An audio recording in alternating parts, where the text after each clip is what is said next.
నువ్వేందిరా తాగుతున్నావు అంటే, ఏంది అంకుల్ ఈ రోజులు ఎవరు ఉంటారు అంకుల్ అంటాడు.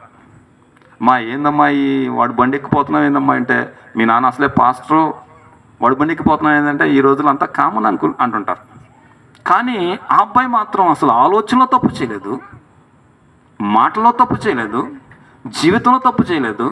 అంత అద్భుతంగా ఆ అబ్బాయిని పెంచింది ఎవరు అనమాట అండి?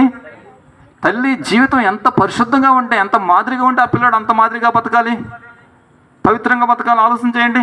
కాబట్టి ఒక వేశ్య పతివ్రత అయిపోయింది ఇప్పుడు యేసుక్రీస్తు మార్గంలోకి వచ్చిన తర్వాత. ఒక జీవితాన్ని డబ్బులు కమ్ముకునే వ్యభిచారి పరిశుద్ధురాలుగా మారిపోయింది అనమాట. ఒక హంతకుడు క్రీస్తులా మారిపోయాడు. ఇందాక మనం చూసాం, సౌలు అనబడుతున్న హంతకుడు. ఇప్పుడు ఒక వేశ్య ఎవరిలా మారిపోయింది అనమాట మా చెల్లి, పరిశుద్ధురాలు మారిపోయింది. ఇంకొక మాట చెప్పమంటారు నన్ను, ఇంకొక ఆయన ఉన్నాడంట బైబిల్లో. ఆయన ₹1కి ₹4